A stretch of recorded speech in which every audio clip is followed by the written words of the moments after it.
Here she is, a 2005 Ford Mustang GT. This is my dream car. I finally have been able to collect enough to finally own this car, and boy, it's pretty damn rewarding. And I can't wait to get into this and the mods that I've already done to the car as far as cosmetic goes. So let's go ahead and get into this, guys. Mustang 2.0. All right, what's going on there, everybody? So a very hot day in California. Hopefully everybody's doing all right amid the crappy situation. So today's video is obviously on the car. This is a 2005 again Ford Mustang GT. As you guys have known, I've been waiting forever to own this car, and I've finally been able to purchase it. I'm very happy that I've been able to purchase this car, and what better place to take a video of this car than the mausoleum behind me and the cemetery, my local cemetery here in Riverside, California. So I'm calling this the Mustang 2.0. I've already done some cosmetic work to it. I didn't want to do this video just yet because I wanted to get all the cosmetic stuff good to go before I showcase the video of the new car. I'll definitely go over everything that I've done cosmetically already to the car. I've had a little bit of money left over after I purchased this car. We'll get into the backstory with the car, and the story of where this car comes from the last owner that gave it to me now. So I originally purchased this car. Here, I have a better idea because I'm really bad with camera angles. So all right, I think that's a little bit better now that you can see the new pony emblem that I hand drew myself. I'll get into that in a bit. So I think that's a better angle to showcase the front of the car here. So when I got this car, I purchased it in San Diego, near San Diego in any way, Alpine, I think it was. Alpine, San Diego. It's actually more on the eastern side of San Diego, kind of going towards Yuma. Holy crap, it's hot out here. And so I didn't really want to drive out that far. It's about at least like a 2-hour drive. The guy was selling the car for about $7,200. He said that he originally posted it for about $6,500. So I asked the guy, I was like, hey, so is it cool that we can go $6,500 on the car then? Honestly, I feel like I lowballed him pretty hard on the car because the car is extremely clean for its age. This is the stock paint on the car. This is not even been repainted, and that's how I was so impressed by it. I mean, it's got a lot of imperfections in the paint, don't get me wrong, but from a glance, and you're not looking up close on the car, it is a wonderful looking car. The guy took very good care of this car. As far as the history goes with this car, so the second owner, I am now the third owner. So the guy that I purchased it from, he originally purchased it from I think an elderly woman who's I don't know if it was like her grandson or something like that had actually passed away due to diabetes. Which the guy that passed away, this was his car. So technically, I mean, I guess it does fit the Mustang thing, a little bit of a morbid personality there, or sense of humor there. He didn't die in the car, of course, but it's kind of a sad story because, I kind of feel for this dude. He was apparently dying of diabetes. He had to get his leg amputated, so he was no longer able to drive this car anymore. And apparently there would be some days where he'd just go inside the car, he couldn't drive it anymore, so he'd go inside the car and just listen to the radio.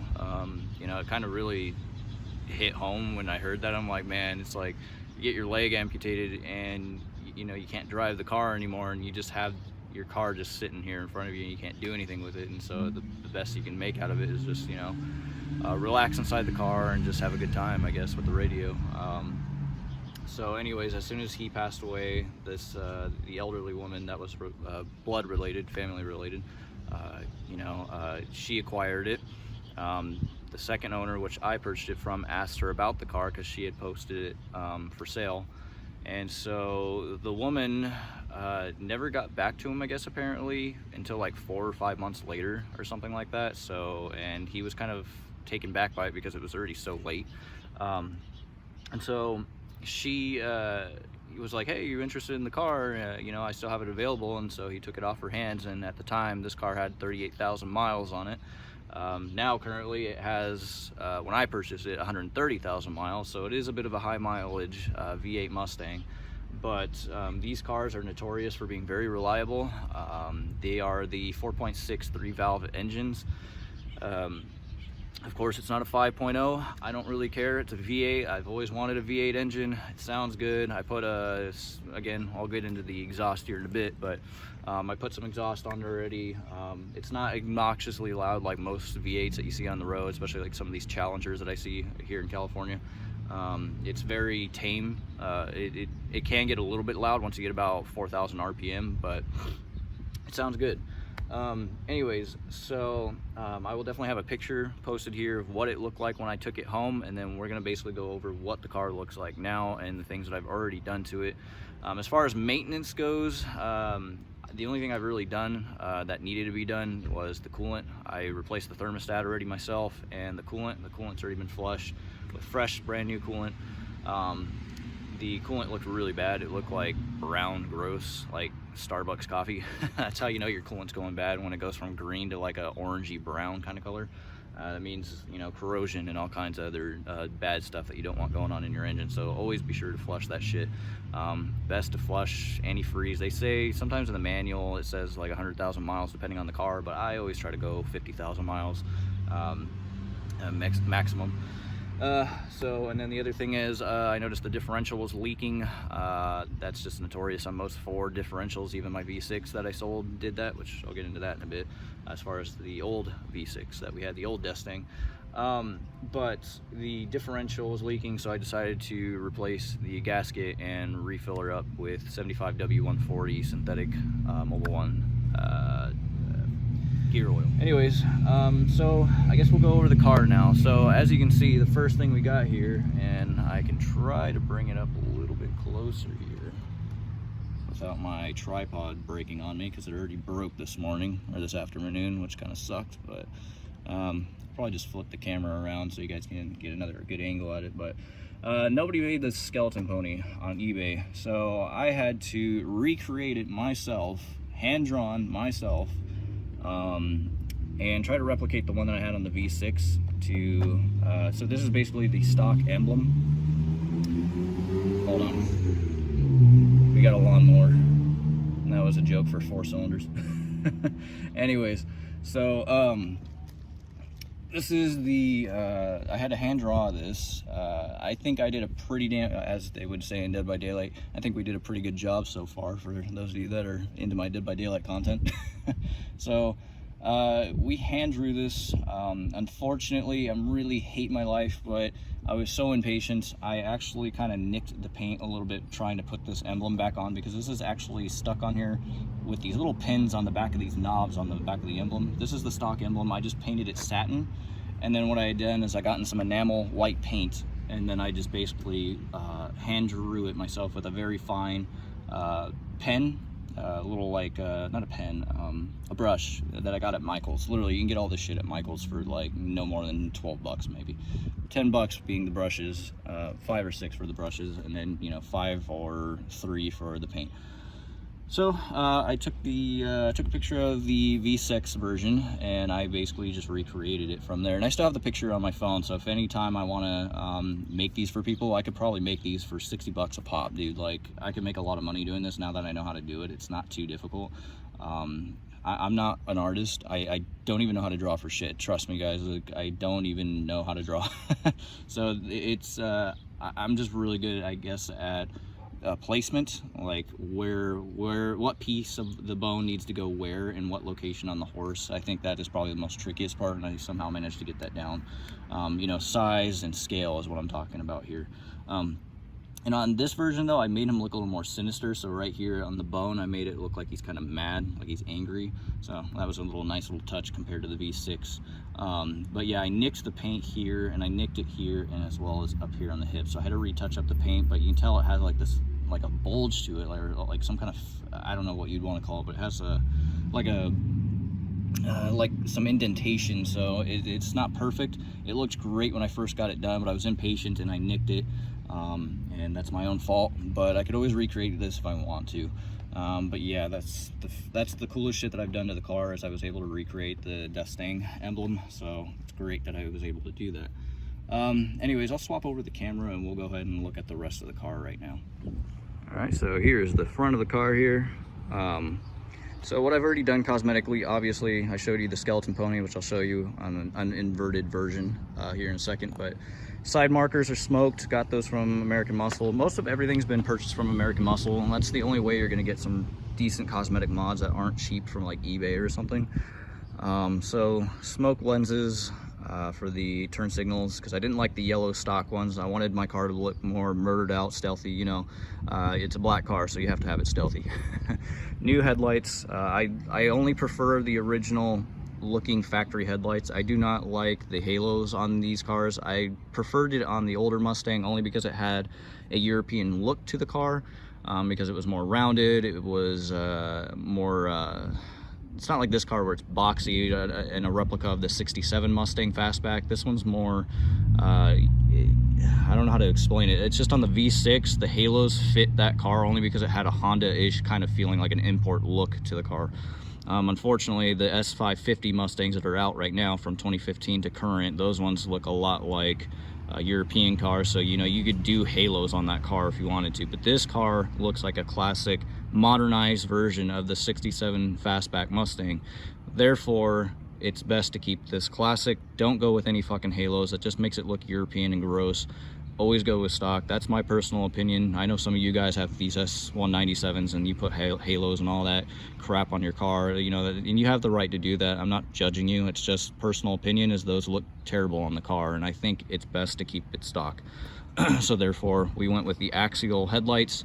I haven't put any HIDs, or I haven't put any type of aftermarket bulb in them. They're still using halogens. Most of the other stuff in terms of like the interior, the trunk light, the license plate light, yeah, all that's LED. I can't stand halogen fucking lighting inside of interior. It definitely ages the car, and you can't see worth a damn inside the interior of the cab. So we went LED on that. I prefer JDM lighting. JDM on Amazon, you can get all their LEDs. JDM makes great stuff. It's called JDM Astar, so shout out to them. If you guys want to sponsor me, hell yeah. But yeah, they make great lighting, and I can show you the lighting here in a second for that. The fog lights are still stock. I'm trying to see if I can buff those out a little bit better. I did do a little bit of some restorating on them, but they still look pretty foggy. They're really expensive for to get a new set of fog lights, way more than the headlights. The headlights only cost me like 80 bucks. The fog lights, they're worth like 150, and I'm like, Jesus Christ, why are they so expensive for just two little round projections? You know, it's ridiculous. So, but yeah, that's the front of the car. Now the hood, this came with the car. I had the option to go back to the guy's house and get the stock hood. However, this is an aftermarket hood. This is a GT500 replica aftermarket hood. It's meant to look like the ones from the 60s, if I'm not mistaken. So it definitely gives it a very evil, murdered look. And yes, these hood scoops are functional. The guy was telling me if you get the air box that goes with this hood, you can make these vents functional. So that was some nice information there. However, I'm probably going to go with a cold air intake soon anyways. I still have the factory box on it. So we're probably going to go cold air intake pretty soon. That's probably going to be my first mod, only because I definitely do notice a difference in terms of throttle response when it comes to a cold air intake. I don't know about horsepower, but it definitely does pick up a lot better when you get a cold air intake. At least on the V6, if I threw the factory box on it, it was so sluggish coming off the line, like it was ridiculous. You know, cold air intakes do make a difference. I don't think in power, but I think in throttle response. So always go with a cold air intake. If you notice that when you're coming off the line, it's very slow. This is already a V8, so I can't really tell you that it's going to be slow, but you know, if you have a relatively weak performing car, then a cold air intake might be helpful coming off the line, is what I'm getting at. The only thing I don't like about this hood though is these hood pins are the only things that are keeping people somewhat out of the engine compartment. So you actually don't unlock the hood through the inside of the cab. It's not even locked. You just basically pull the pins on each side, and then you just basically lift up. Again, we'll go into the engine compartment here in a bit after cosmetic work. There's nothing really special under the hood. It's very stock. The rims, they came off the V6. I've always wanted these rims to go on the S197, and I actually saw somebody on OfferUp that had these same rims. on a blue version of an S197, and it was fantastic. I was like, well, I know that these fit, because I asked the guy, I was like, hey, did you need to get longer wheel studs like I had to do to my V6? And he's like, no, they fit just fine on this car. And I was like, fuck yeah, dude. So I didn't have to do any modification to the hub of the wheel hub. I just literally can plug and play them on there. The nuts did come off of the other rims, so they had this car came with the stock rims. Obviously they came with the stock bullet rims that Ford put with this vehicle, and I just threw those on the V6 before I sold it and just put these ones on and kept the nuts for this car, only because those ones were longer wheel stud nuts, and they just wouldn't look good on this one. This one makes it a little more low profile, and that's what I liked about the ones that came on this car, so I kept those ones. The GT badges, I think I'm gonna rip those off just to make the car more cleaner. I don't really give a shit what people like. I don't care that I, you know, express on the road that I drive a fucking GT. I don't really care about that. I'm not a guy with ego. Like, I don't have an ego thing when it comes to owning this kind of car. Like, I just appreciate the car for what it is, and I drive it and I love it. You know, like I do, you know, I punch it, you know, like sometimes I'll give it some throttle because you have a V8, man. It feels great to be able to have that kind of power, but I'm not a dick when it comes to cutting people off and things like that. I do it at my own leisure, basically.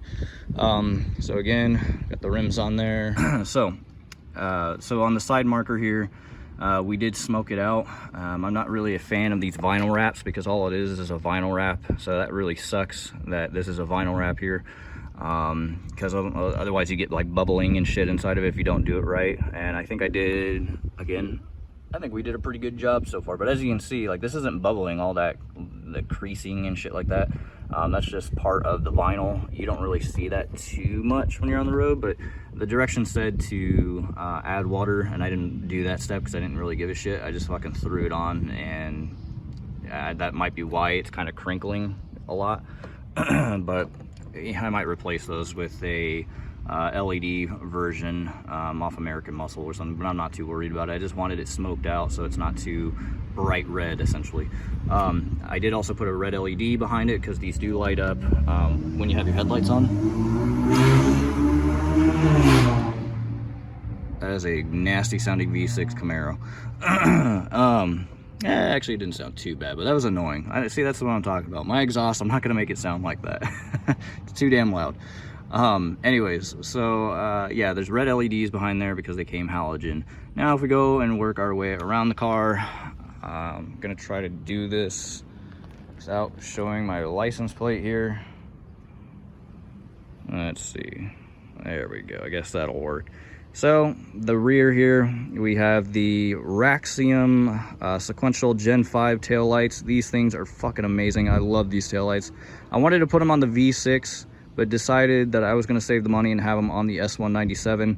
And then at the top, the third brake light is also Axial, made by Axial, and that's also an LED third brake light that's smoked out to give it more of a stealthy appearance. The GT badge, I'm also going to be stealthing that out too. Not sure what I'm going to do to it. Don't know if the chrome's going to be black and I'm just going to keep the GT badge, or just completely remove it and have a blank deck lid. So, and then we got black tips for the exhaust. Now, the exhaust has Super 10s Flowmasters. Not very loud. It's a single chamber. It's loud, but for whatever reason on a V8, you would think with a V8 it would be 10 times louder, but on a V8 they're actually really not all that loud on this car. But yeah, we went with black tips. I wanted to go chrome actually, but they didn't have any chrome tips available at the shop that I go to for exhaust. So I was like, whatever, we'll just go with black tips. I guess it makes the car more stealthy again. So but yeah, I cleaned it this morning also, so I was gonna get prepared to do this video. But that's pretty much it in terms of like the cosmetic stuff that I've done to the car. Not a whole lot, but just those few items alone has already made this car what I wanted it to be. I also got some window louvers for the rear as well as the quarter panels. I don't think I'm gonna put those on the car now that I've kind of tested them out. Like I put the rear ones on just to see what they would look like, and because they're plastic, they just look cheap and look stupid on the car. Honestly, the only ones I would go with are, I think it's the MMD, I think it's made by MMD, kind of like my ignition coil packs, which we'll get into in a bit. I think the company's called MMD that makes the aluminum louvers. I would go with aluminum, hands down. Don't go with plastic. It just really cheapens the look of the car. I would not fuck with plastic louvers. Always go with like a premium look, like aluminum, for instance, because it's lightweight, doesn't add any weight to the car hardly at all. Go with the aluminum ones. They are a lot more expensive, so if you want that look to your car, yes, they're going to cost you some money. The MMD ones are worth $250 on American Muscle if you want to get the aluminum ones for just the rear alone and not the quarter panel. I don't even know how much the quarter panel ones were. I think they're probably $100 for a set. But anyways, we can go ahead and go into the interior here. So I'll go ahead and swap back over. All right, so here is the interior. This is probably the era in which Ford really stepped their game up in terms of interior quality, because on the 94 to 04, they shared the same interior as you saw in my V6. They literally had the same interior, just a different body style. And that interior was a representation of shitty 90s cheap plastic interior, and it just felt like crap. Like everything rattled, everything broke, everything was just awful in those cars in those years. And it's not just Ford thing, it was just quality control in terms of all car manufacturers. I don't really know what it was in terms of the quality control, but it was just awful. And you know, and a lot of it's not really just Ford in this situation too. When we come to 2005, a lot of car manufacturers really stepped their game up in quality in terms of the plastic. It's not terrible, but it's not great still. Again, we're getting into an era where it's getting better. It wasn't until about 2010 in cars, 2009 to about 2010, that we started really seeing some premium quality interior builds, you know, and that's what we have even in just some shitty economy cars today. They're way better than this car. So but I will go over the things that are common to fail on these cars in terms of interior, because all cars have something in terms of interior that are common to just fucking break.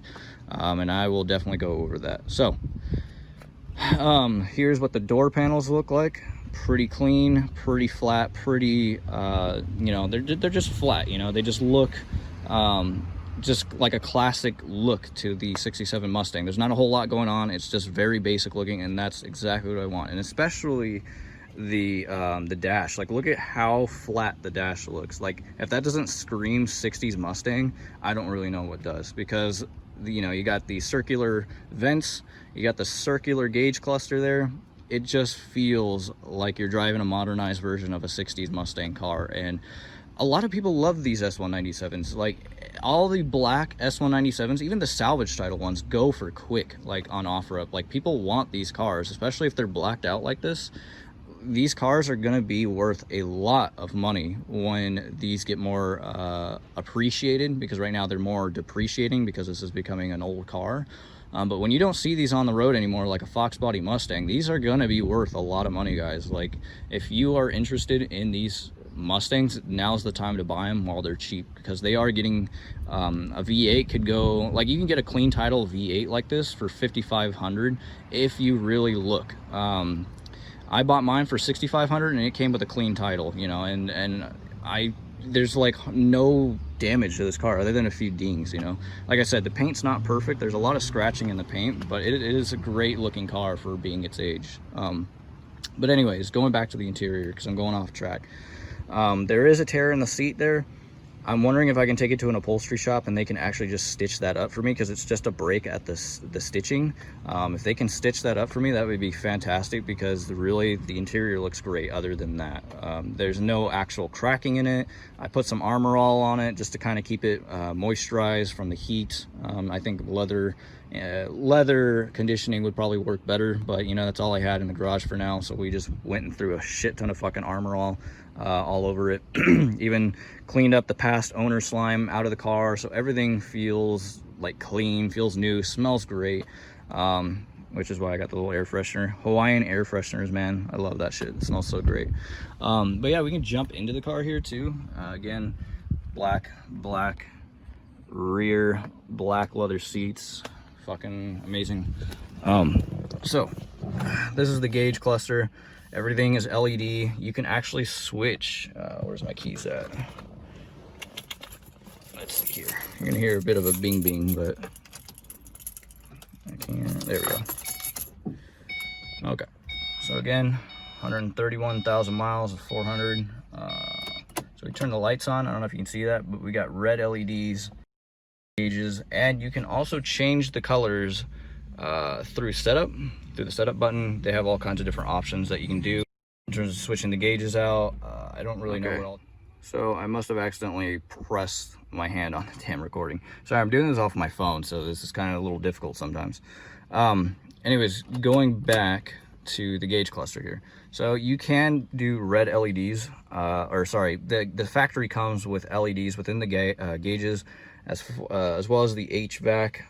So all this is green though. You can't change the colors of the knobs. You can't change the colors of these. You would actually have to solder on new LEDs, which I want to do in the future, to make the color of these texts and shit red, because it doesn't really go with the red on here. And again, I'm a red kind of guy, and I like to make my car look evil, so I like red LEDs. But you know, you get red LEDs within the door locks here. You have some red LEDs for the up and down power here for the windows.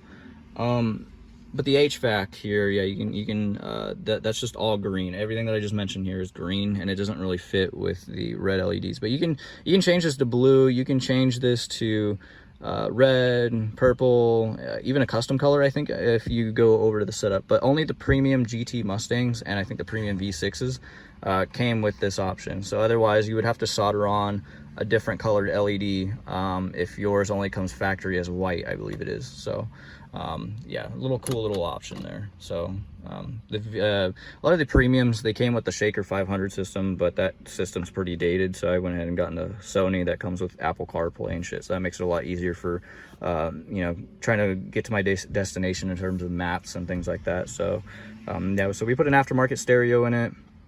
The stereo, it's a Sony AVX 1000 or something, rather. I can't remember what it was, but I'm not here to flex. I don't care for any of that. I got the stereo only because it had Apple CarPlay, and I needed something like that in terms of, again, going from my destinations, really, so I don't have to look at my phone. Otherwise, I hardly use the Apple CarPlay feature on it. This is like one of those low-end touchscreen Sonys. This thing only costs like $300. You can get ones that are like $700 and even $1,000, which I was just like, that's ridiculous for a stereo, because I just wanted to play music Bluetooth and just have that Apple CarPlay feature when I needed it, and that's it. But I also rigged, because this guy didn't have a stereo system already, so I went ahead and rigged the subs. So the positive cable goes from the firewall on the passenger side, which you can kind of see it right there. There's a red little cable, goes underneath the carpet all the way to the back of the car, and that's my old subs that I had in the V6. I bought a stereo kit off Amazon for like 20 bucks, not very expensive at all, and I did the rigging myself. Sounds great. I think the speakers, I also took the speakers out of the V6 because there were some Fosgates and they hang in there. I think the speakers sound much better in this car than I had ever thought they did in the V6. I don't know what that has anything to do with. It might be just the stereo head unit, being that it pulls out 55 watts each to the speakers. I think that's probably what it might be, but anywho, so yeah, we got the stereo system, so we're already good there. I have to have my music when I go out. But as far as interior, again, going back to just the quality, so yeah, this is kind of like a rubber material on the e-brake here. You got your cruise controls obviously on your steering wheel here. I might switch this to the skeleton pony as well, haven't decided on that yet. It does still feel cheap, don't get me wrong. Like this plastic, it's literally just hard ass fucking plastic, and everything feels cheap. Like this feels like it could break, like the dash feels like it could be break. Again, when we talk about a performance Mustang, we don't buy it though for, you know, like everybody says, we don't buy a performance Mustang for pretty interior, right? We buy it for the cheapness that you can get it, a performance car for cheaper than, say, a Corvette or a Dodge Demon, or insert other supercar here. I mean, this isn't even really a supercar. This is just a premium version of the Mustang, I guess you can call it. But again, when we're talking about a performing car that's cheap, you don't buy it for the interior. You buy it because you get a shit ton of power out of the gate with these cars, and you can still enjoy them just as is. So that's the argument in any way, and I'm fine with this interior. Like I said, guys, like this interior is not totally bad, but some of the things that are common to break on these cars, now that we'll get into this, so the things that are common, the shift knob. This is the stock shift knob. A lot of people replace this. I haven't. I think it feels good, but I do want to get a short shifter. And also, this is my first car that I've ever learned stick, by the way. I didn't mention that in the beginning of the video, but this is my very first car that I've ever learned stick shift in, and I'm enjoying it. It's great to be able to finally learn stick. I'm not a pro at it, obviously. I still have some trouble going up hills. Like just yesterday, my girlfriend and I went to the mountains, and yeah, I may have burnt the clutch just a tiny little bit. Yeah, I'm probably gonna be wearing out my clutch soon, man. It's already got 130,000 miles on it. I will probably have to look at a clutch replacement pretty soon, so should be looking at that. But anyways, so yeah, so the things that are common is, as you can see here, this little leather piece is kind of coming off on the side. I could probably re-adhesive that.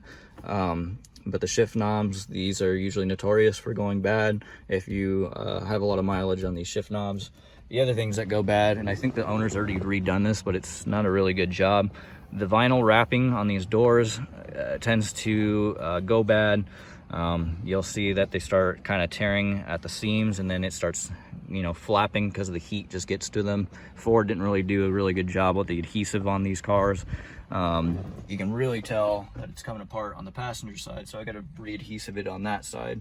I'm just lazy, don't really want to get to it just yet. But as far as interior, that's really the only things that are common to fail on these cars, is that the shift knob. Oh, and I've also seen on the deck lids here for the center console that this piece right here that I'm kind of putting my finger on, the leather, I think this is leather, maybe it's synthetic rubber or something. These also kind of come apart too.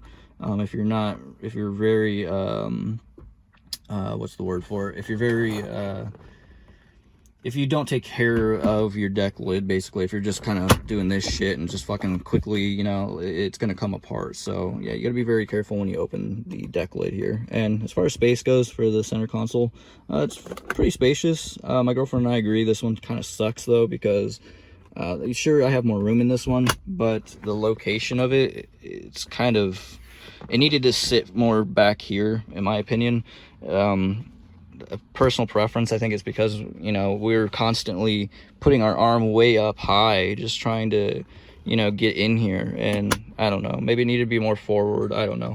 Cup holders, great cup holders, way better than my V6. I actually have way more room in here for my cup holders. The only problem I have with it though, and I don't know if this is just all manuals, because this is my first time driving a manual, is I have to kind of lift my arm up to shift, because I got my drink here. So, and I like to have open room when I shift. I hate having to go up at an angle and go like down and whatever with it. So AC works great. However, it does have an error code on it. As far, the guy showed me it, he was honest about it. It still blows cold. I don't know what it is. It's P1476 or something like that. Something about the high pressure valve being too high. So I don't know. I need to take it to an AC shop, have them address it, because I don't know jack shit about the AC system in cars. So as far as my mechanical knowledge goes with all that, I let a professional do it. So yeah, guys, that's pretty much it for the interior. Again, LEDs, like I was talking about, in the dome here. You got your basic mirror.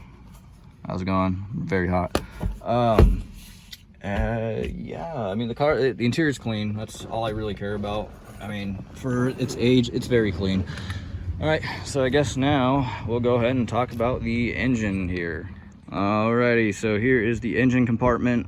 It's pretty clean. It does need a little bit of some detailing, but for the most part, it's a very clean looking engine. So yeah, I forgot to go over this. So here's the skeleton emblem. Sorry guys, I honey-dicked you with that. So this is what it looks like up close, by the way. So all I did was put a clear coat over it just to finish off the paint on it. So anyways, going back to the engine compartment. So again, it's the only thing that I've done maintenance wise. Rear differential is leaking, fix that. I do need to check it to make sure the gasket's working properly though. But anyways, this is the coolant reservoir, changed out the coolant, and strangely enough, Ford on these vehicles, and I think on the 7 to 09 versions of these, they don't have the thermostat located here anymore. Don't know why, but the thermostat's located by itself down there, which is very interesting because on most cars they're located kind of on the actual engine, the intake itself. So very weird to me, but it was easy to access in that way, so I'm not going to complain because I don't usually like them on the engine. But so factory airbox, the only thing mod wise that has been done to this car, not by me but the past owner, is he put MMD fucking ignition coils on here. As far as power wise goes, I don't know if it makes a difference, but he did replace the ignition or the spark plugs as well as the coils, so that's pretty nice little upgrade that I got there. The fluids did need to be topped off, I noticed, so I did top off the fluids. They use power, or for the power steering pump they use Mercon 5 automatic transmission fluid, just as they do with all most Ford power steering pumps all use transmission fluid, strangely enough. So filled that back up. The brake fluid also filled that back up. This car has been taking some really nice synthetic oil. The guy's been using Royal Purple, which is like cream of the crop fucking synthetic oil, expensive shit. But he said this time around, I think he said he went back to Mobil 1, which I'm just going to use Mobil 1 synthetic. That's what I've been putting in my V6, and it seemed to have worked great. Like, I've never had any issues with it. It's great lasting oil, and it's relatively cheap for being synthetic. So Mobil 1, I kind of recommend it. Everybody has their own oil type. I just prefer Mobil 1, I guess. So I don't really have I'm not a fanboy to any kind of brand, really. It's just whatever I've been using, I feel comfortable using, and I just kind of stick with it, you know. I don't really care for change. So and he also has a very expensive Optima battery. These things go for like $200. I don't know if I'm ever going to repurchase an Optima battery, just because that's a little bit out of my price range. But yeah, great batteries. These things last for God knows how long, like 10 years maybe. So and then this is just the amp cable that I put on here for my subs that basically run all the way behind the battery, down through there, and then through the firewall. So if you guys ever want to get a sound system, do it from here. I'll even mention it really quick if you guys are interested. I don't know if you can really see it. Where is it at? Okay, you can't really see it, but so that's where the cable feeds into. There's a little grommet there that you have to cut. You cut that grommet, and then you feed the wire through that grommet so you don't have a water leak. As tight as you can get it, because obviously you don't want a big hole, because then it will leak water in there, and then you just kind of force the cable through it, and that's how I did it. And it goes into the passenger side there, and you just feed the cable through the back. But yeah, these are a 3-valve 4.6 liter V8 engines. There's not a whole lot to say about it. I don't even know if these radiator hoses are stock. They feel pretty firm. So I don't think these have ever been replaced, but it's really hard to tell because they feel firm and they feel nice. Like they haven't they don't have like any bubbliness to them, and I'm really indifferent with whether or not I need to replace these or not. They're Motorcraft, so that's how I don't know if they're still factory original or if these have been replaced with Motorcraft parts. So I didn't ask the guy.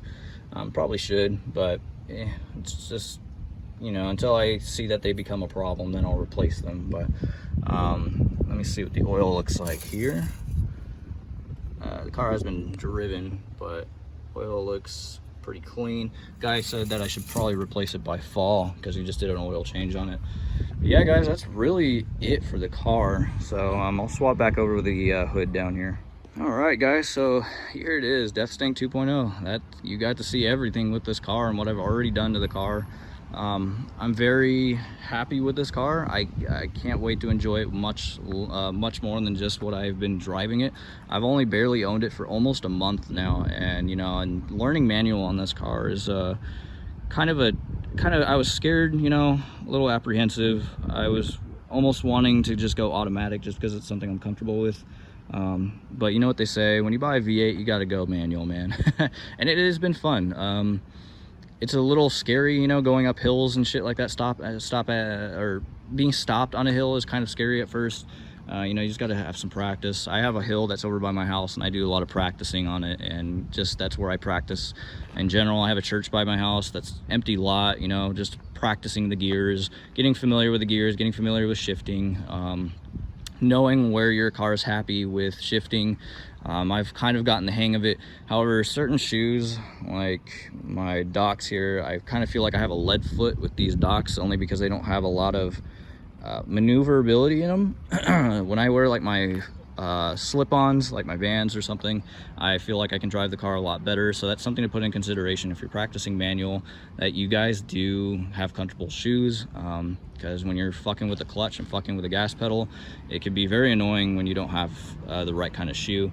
I think I just need to have better practice with it in terms of these kind of shoes, but it's just, you can't really feel the engagement with the car when you have some stiff kind of shoes on, like these Doc Martens, for instance. So just a word of advice when it comes to learning manual with the right kind of shoe. Yeah, I just don't know where I'm gonna go with this car. Like I can't wait to have more experiences with the car, where I'm gonna take this car. I'm probably gonna take it back to Tucson, Arizona. Well, this car, I don't know if it's ever been, but I'm gonna go back out to Tucson, Arizona for the first time in this car, and I'll let you guys know how the ride is with this car. It's very reliable. I haven't had any issues with the car. The guy seemed pretty honest, you know, and again, I don't think I'm gonna have any issues with the car. It all looks pretty up to date. The only thing I'm really concerned about is probably the transmission, making sure that the fluid has been replaced. He says he's replaced the fluid recently on it, but you know, don't take your word for anything on somebody. Always do the maintenance yourself. Make sure that it is what he says it is, unless he has the receipts to back that up, because obviously he didn't show me a receipt. So, so as far as the V6 goes, guys, so I needed to get into that. So the V6, yes, I no longer own the V6 anymore. I have sold the V6, Desting 1.0. Hopefully she goes to a great owner. I hope. The guy that I sold it to, I don't know if you're watching this, man, but no disrespect, but from all the texts you keep sending me about all the grinding in the car or whatever, it sounds like you're destroying the car. I don't really know how you're driving that car, but if you hear any kind of grinding in that car, there shouldn't be, because I've driven that car for over 8 years and I've never had any kind of grinding issues, other than when the transmission blew up on my face. But I obviously did a transmission rebuild, so, and I had the receipt to prove that to you. So yeah, so the guy's been sending me a bunch of text messages about, like, why is that I hear a grinding noise when it gets to like 5,000 RPM? Well, I'm like, dude, you're revving the shit out of that car that has almost 200,000 miles on it. I mean, yeah, you're gonna have noises with the engine and shit. Who knows, like, if there's any kind of damage going on just by you doing that. Like, you should not drive a high mileage car really hard. It's just kind of a rule of thumb. You're looking at less engine life than if you're going to be doing that kind of shit. So, you know, you want to drive the car religiously and drive it carefully, I guess is what I'm trying to say. That car, you know, the proof's in the pudding. I gave the guy all these receipts that I'd done to the V6.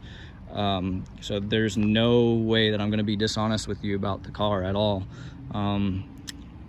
It's all there, man. So he was impressed with the car, though. He bought it off me for $2,000, so I got $2,000 off the V6. Some people were even offering me $2,500. If I had waited probably a little bit longer, I could have probably had that extra $500, but whatever. You know, I had to get rid of the car pretty quickly because I have no space at home, and I was tired of having to wheel the fucking car back into the garage every time, move my relatives' cars out of the parking space so that I can get that car into the garage. It was a nightmare. Didn't want to deal with it.